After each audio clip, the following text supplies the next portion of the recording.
ओम शांति। सभी बाबा के प्यारे प्यारे बच्चों को हमारी तरफ से, बाबा की तरफ से ओम शांति। आज सद्गुरुवार का दिन था, तो आज मैं बाबा को भोग लगाने के लिए जैसे ही वतन में गई तो बहुत अच्छा दृश्य, बाबा एक ऐसे बैठे थे, बहुत प्यार से, जैसे इंतज़ार कर रहे हो कि भोग की थाली आएगी।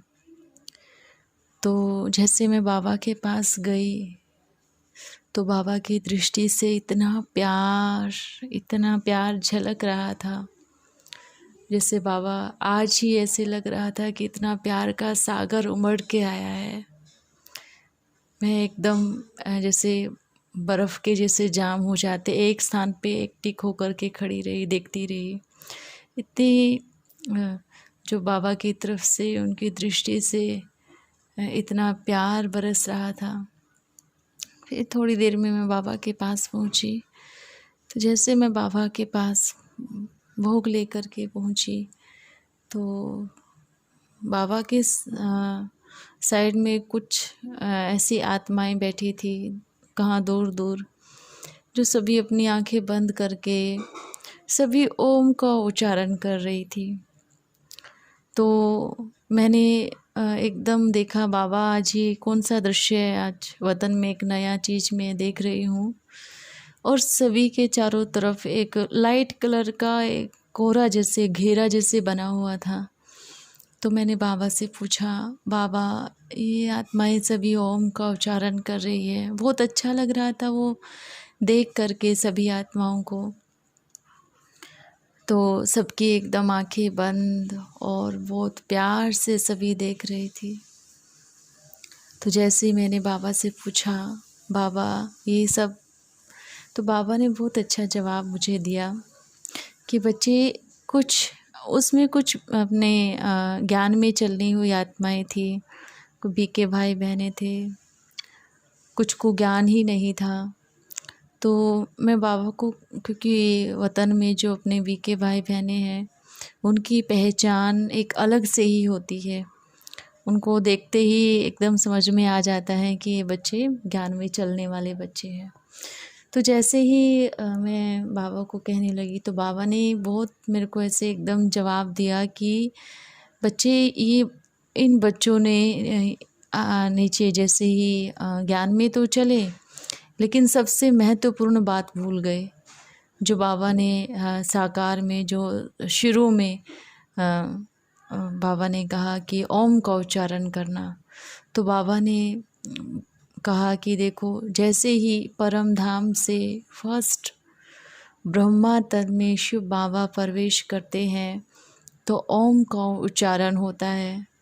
तो शिव बाबा भी आ कर के पहले ब्रह्मा तन का आधार लेकर के ओम का उच्चारण।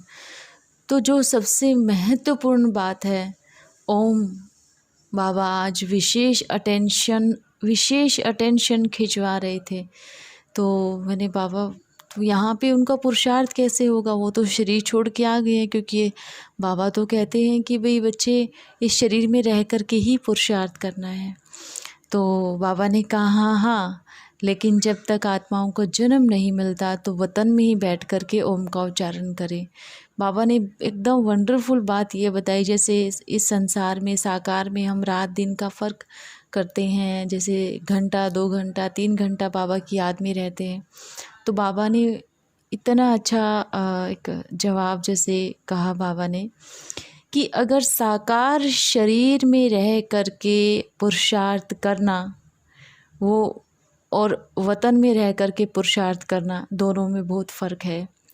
बाबा ने कहा साकार का 1 घंटा और सूक्ष्म वतन का 1 साल, चाहे सूक्ष्म वतन में, हालांकि इस साकार के हिसाब से ही वहाँ का 1 साल कह रहे हैं, लेकिन वहाँ तो साल रात दिन का कोई वो ही नहीं है कि वहाँ रात होता है या दिन होता है। तो बाबा ने बहुत अच्छे से जवाब दिया उसमें कि अगर आप साकार में रह कर के बहुत अच्छे से पुरुषार्थ करेंगे तो बच्चों को वतन में बैठ कर के तपस्या करने की ज़रूरत नहीं होगी।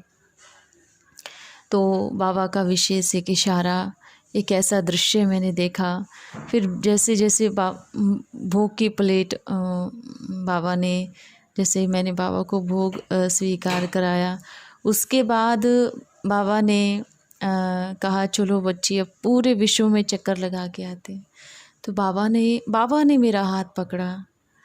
हालांकि कभी ऐसे होता था कि मैं बाबा का हाथ पकड़ती थी, लेकिन बाबा ने मेरा हाथ पकड़ा है कि बच्ची आप जाओ पूरे विश्व में चक्कर लगाने के लिए। जैसे बाबा और मैं गए। दीदी आप वेट करोगे नूतन बहन थोड़ा सा।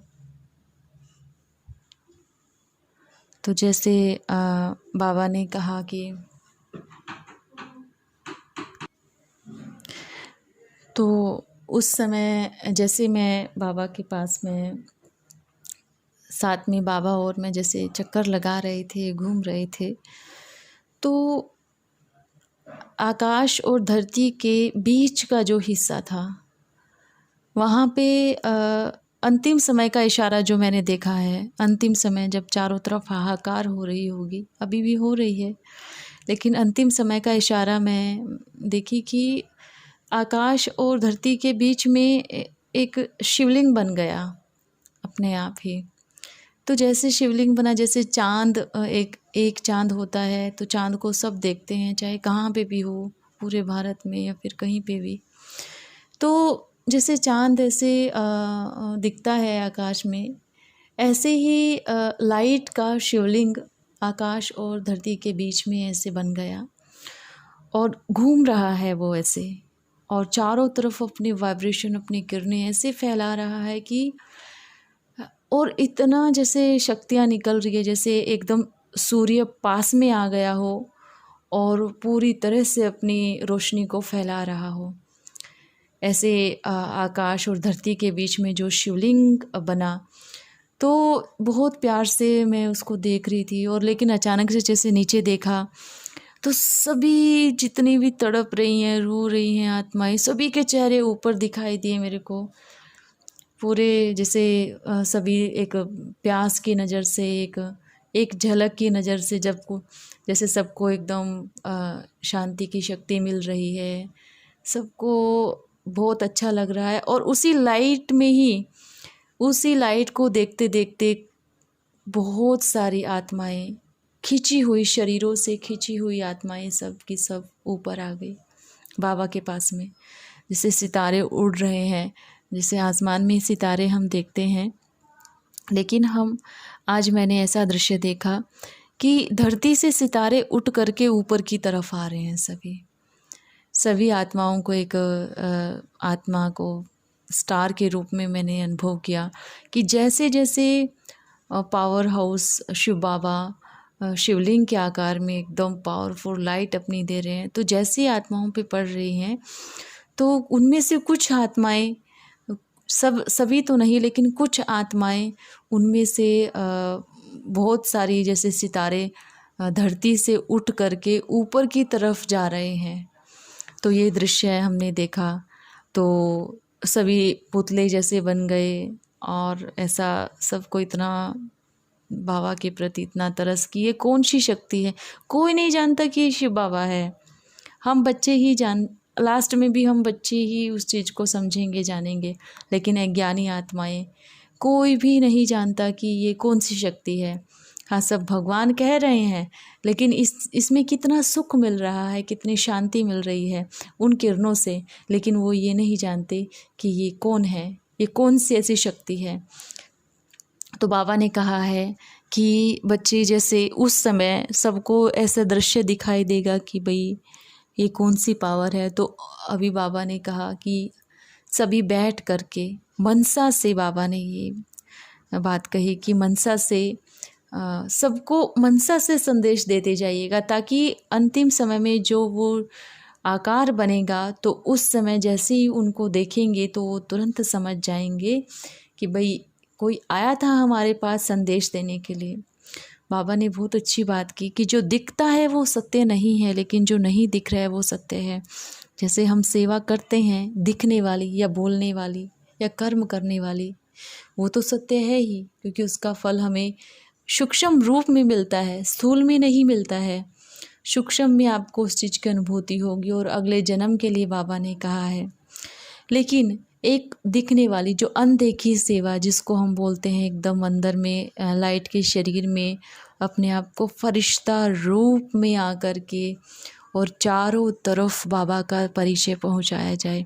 लेकिन बाबा ने एक और संदेश विशेष दिया है कि बच्चे आवाज़ में ज़्यादा जा रहे हैं जबकि मनसा में ज़्यादा जाना है।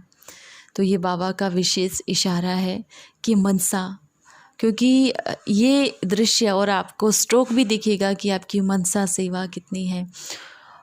यहाँ वतन में रहकर साकार वतन में रह कर के और एक अशरीरीपन का अनुभव करे, फरिश्तेपन का अनुभव करे और लाइट के शरीर से सभी आत्माओं को पावरफुल साकाश दे, तो उसका 100 गुना हमें मिलेगा। बहुत अच्छी बात बाबा ने उसमें कही कि यहाँ रह कर के वहाँ की सेवा कर सकते हो वतन की, लेकिन वतन में रह कर के साकार सेवाएं नहीं कर सकते। तो बाबा ने कहा तो साकार में रह कर के वतन की सेवा, स्थूल सेवा, मनसा, कर्मणा सब सेवाएं करते हैं तो उसका फल देखो कितना मिलता है।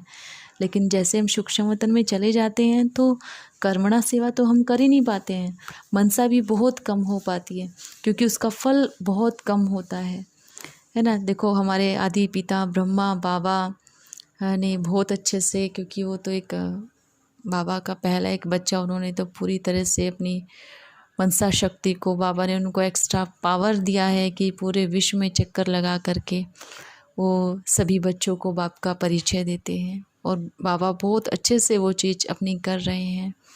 बहुत प्यार बाबा सभी बच्चों पे बरसा रहे हैं। आज का मेरा वतन का ये अनुभव था।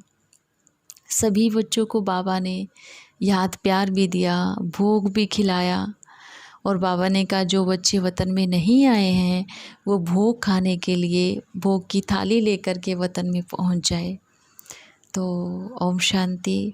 आज का विशेष इशारा बाबा ने कहा, अंतिम समय में सभी आत्माओं का शरीर छूटने का दृश्य दिखाई दिया कि कैसे शिवलिंग के आकार का लाइट का शरीर, जैसे चांद दिखता है ऊपर, ऐसे बड़ा सा शिवलिंग, क्योंकि चांद आकाश में है, लेकिन जो वो बनेगा शिवलिंग अंतिम समय का जो इशारा दिया वो धरती के और आकाश के बीच का दृश्य होगा और वहीं पे ही बाबा सभी बच्चों को, आत्माओं को, सभी को वहाँ से लेकर के चले जाएंगे।